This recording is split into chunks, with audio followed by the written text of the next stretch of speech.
ಹರಿ ಓಂ ಬಂಧುಗಳೇ, ಒಳ್ಳೆತನ ಒಳ್ಳೆಯದೆ, ಆದರೆ ಒಳ್ಳೆಯತನ ಹೆಚ್ಚಾದರೆ ಖಂಡಿತವಾಗಿಯೂ ಮೋಸ ಹೋಗುವೆ. ಅತಿಯಾದ ಒಳ್ಳೆತನವು ಇತರರ ದುರುಪಯೋಗಕ್ಕೆ ಕಾರಣವಾಗುತ್ತದೆ.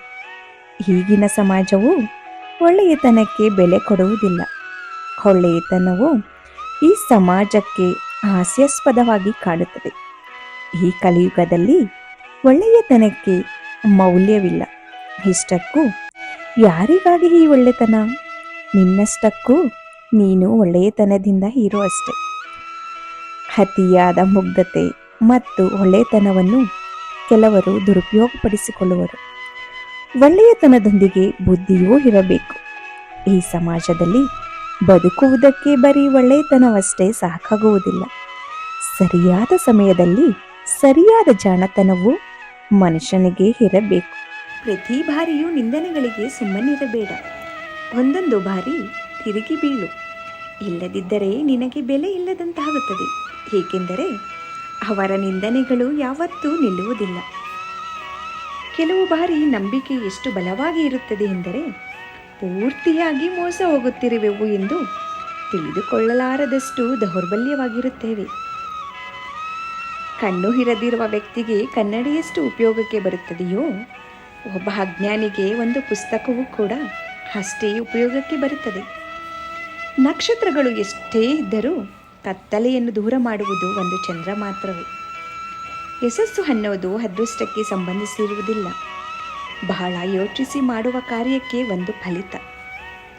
ಕಾಲವು ಮನುಷ್ಯನನ್ನು ಪರಿಪೂರ್ಣ ಮಾಡುತ್ತದೆ, ಹಾಗೆ ಕಾಲವು ಮನುಷ್ಯನನ್ನು ನಾಶವೂ ಕೂಡ ಮಾಡುತ್ತದೆ. ನಿನಗೆ ಬೇಕು ಅಂತಲೇ ಕಷ್ಟವನ್ನು ಸೃಷ್ಟಿಸುವವರು ಎಲ್ಲೆಡೆಯೂ ಇರುತ್ತಾರೆ. ಪ್ರತಿ ಕಡೆಯೂ ನಿನ್ನ ಬುದ್ಧಿ ಹಾಗೆ ನಿನ್ನ ಧೈರ್ಯ ಇವು ಮಾತ್ರವೇ ನಿನ್ನನ್ನು ಕಾಪಾಡಬಲ್ಲವು. ಮಕ್ಕಳಲ್ಲಿ ಜನ್ಮತಃ ಯಾವುದೇ ಗುಣಗಳಾಗಲಿ ದೋಷಗಳಾಗಲಿ ಇರುವುದಿಲ್ಲ. ತಂದೆ ತಾಯಿಯರ ಪ್ರವರ್ತನೆ, ಆಲೋಚನೆಗಳು, ನಿತ್ಯವೂ ಮಾತನಾಡುವ ಮಾತುಗಳು, ನಮ್ಮ ಸುತ್ತಮುತ್ತಲಿನ ಸಮಾಜ ಮಕ್ಕಳಲ್ಲಿ ಒಂದು ಸಂಸ್ಕಾರವನ್ನು ಬೆಳೆಸುತ್ತದೆ. ಇದುವರೆಗೂ ನಾನು ದೇವರನ್ನು ನೋಡಿಲ್ಲವೆಂದು ಹೇಳಬೇಡಿ. ಕಷ್ಟಕಾಲದಲ್ಲಿ ಸಹಾಯ ಮಾಡುವ ಪ್ರತಿಯೊಬ್ಬರೂ ದೇವರಿಗೆ ಸಮಾನವೆಂದು ನೆನಪಿಟ್ಟುಕೊಳ್ಳಿ. ನನ್ನ ದೃಷ್ಟಿಯಲ್ಲಿ ಶತ್ರುವು ಕೂಡ ಒಬ್ಬ ಗುರುವೇ. ಏಕೆಂದರೆ ನಾನು ಮಾಡುವ ತಪ್ಪನ್ನು ಕೂಡ ಖಡಾಖಂಡಿತವಾಗಿ ಹೇಳುವುದು ಅವರೊಬ್ಬರೇ.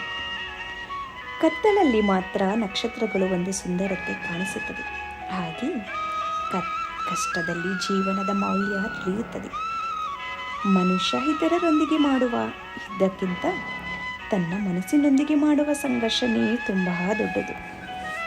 ಭಗವಂತ ಗುಡಿಯಲ್ಲಿರುವ ವಿಗ್ರಹಗಳಲ್ಲಿ ಅಷ್ಟೇ ಅಲ್ಲ, ನಿನ್ನ ಒಂದು ಭಾವನೆಯಲ್ಲೂ ಇರುವನು. ನೋಡುವ ಕಣ್ಣುಗಳಿದ್ದರೆ ಕಾಣುವುದೆಲ್ಲ ದೇವರೇ ಎಂದು ನೆನಪಿಟ್ಟಿಕೊ. ಮನುಷ್ಯ ಒಂಟಿಯಾಗಿಯೇ ಜನಿಸುವನು, ಒಂಟಿಯಾಗಿಯೇ ಮರಣಿಸುವನು. ತನ್ನ ಒಂದು ಕರ್ಮದ ಫಲಿತವನ್ನು ಒಳ್ಳೆಯದಾಗಲಿ ಅಥವಾ ಕೆಟ್ಟದಾಗಲಿ ಒಂಟಿಯಾಗಿಯೇ ಅನುಭವಿಸುವನು. ಭಯ ಪಡುವುದನ್ನು ಯಾವಾಗ ನಿಲ್ಲಿಸುತ್ತೀಯೋ ಆಗ ಆ ಕ್ಷಣವೇ ನಮ್ಮ ಜೀವನ ಆರಂಭವಾಗುತ್ತದೆ. ನಿನ್ನಲ್ಲಿರುವ ಪ್ರಶಾಂತತೆಯನ್ನು ನೀನು ಪಡೆಯದಿದ್ದರೆ ಅದನ್ನು ಮತ್ತೆಲ್ಲೂ ಪಡೆಯಲಾರೆ. ನೀನು ಪ್ರತಿದಿನವೂ ಸುಳ್ಳು ಹೇಳಿದರೆ ಅದು ನಿನ್ನನ್ನು ನಾಳೆಯೂ ಸಹ ಸುಳ್ಳು ಹೇಳುವ ಪರಿಸ್ಥಿತಿಯನ್ನು ತಂದೊಡ್ಡುತ್ತದೆ. ಯಾವುದೇ ಆಗಲಿ ಅದು ತನ್ನಷ್ಟಕ್ಕೆ ತಾನೇ ಲಭಿಸುವುದಿಲ್ಲ. ಪ್ರಯತ್ನಪೂರ್ವಕವಾಗಿ ಸಾಧಿಸಿದಾಗ ಮಾತ್ರ ಅದು ನಿನಗೆ ಲಭಿಸುತ್ತದೆ.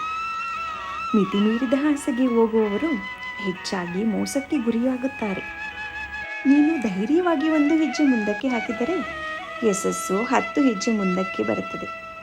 ಪ್ರಪಂಚದಲ್ಲಿ ಯಾವ ಬದಲಾವಣೆಯನ್ನು ನೀನು ಬಯಸುವೆಯೋ ಅದು ಮೊದಲು ನಿನ್ನಿಂದಲೇ ಆರಂಭವಾಗಬೇಕು. ಮನುಷ್ಯ ಮಾತನಾಡುವುದಕ್ಕಿಂತ ಹೆಚ್ಚು ಕೇಳಿಸಿಕೊಳ್ಳುವುದಕ್ಕೆ ಉತ್ಸುಕನಾಗಿ ಇರಬೇಕು. ಒಬ್ಬ ಜ್ಞಾನಿಯು ಯಾವಾಗಲೂ ಕೇಳಿಸಿಕೊಳ್ಳುವುದನ್ನೇ ಬಯಸುತ್ತಾನೆ. ವಿನಯವಿಲ್ಲದ ವಿದ್ಯೆ, ಉಪಯೋಗವಿಲ್ಲದ ಹಣ, ಶೌರ್ಯವಿಲ್ಲದ ಆಯುಧ, ಹಸಿವಿಲ್ಲದ ಭೋಜನ, ಹಾಗೆ ಪರೋಪಕಾರ ಮಾಡದ ಜೀವನ ವ್ಯರ್ಥವೇ ಸರಿ. ಆರಂಭದಲ್ಲಿ ಫಲಿತವಿಲ್ಲವೆಂದು ನಿರಾಶೆ ಪಡಬೇಡಿ. ಕ್ರಮವಾಗಿ ಅತ್ಯುನ್ನತವಾದ ಫಲಿತಗಳು ತಾವಾಗಿಯೇ ಬರುತ್ತವೆ. ಕೇವಲ ನೀನು ನಿರಂತರವಾಗಿ ಶ್ರಮಿಸಬೇಕಷ್ಟೆ. ನಿರಂತರವಾಗಿ ಬೆಳಕು ಕೊಡುವ ಸೂರ್ಯನನ್ನು ನೋಡಿ ಕತ್ತಲೆ ಭಯಪಡುತ್ತದೆ. ಹಾಗೆಯೇ ನಿರಂತರವಾಗಿ ಶ್ರಮಿಸುವವನನ್ನು ನೋಡಿ ಸೋಲು ಕೂಡ ಭಯಪಡುತ್ತದೆ. ಪ್ರೇಮ, ಪ್ರಾಮಾಣಿಕತೆ ಮತ್ತು ಮನಸ್ಸಲ್ಲಿ ಪರಿಶುದ್ಧತೆ, ಈ ಮೂರು ಇರುವ ವ್ಯಕ್ತಿಯನ್ನು ಈ ಪ್ರಪಂಚದಲ್ಲಿ ಯಾರೂ ಸೋಲಿಸಲಾರರು.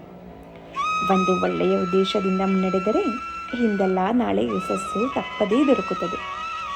ನಿಮ್ಮ ಯೋಚನೆಗೆ ತಕ್ಕ ಹಾಗೆ ನಿಮ್ಮ ಜೀವನ ನಿರ್ಮಾಣವಾಗುತ್ತದೆ.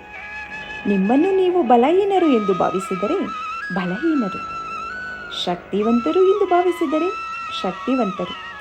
ನಿರ್ಣಯ ನಿಮಗೆ ಬಿಟ್ಟದ್ದು. ಭಗವಂತನು ಯಾರ ಹಣೆಬರವನ್ನು ತಪ್ಪಾಗಿ ಬರೆಯುವುದಿಲ್ಲ.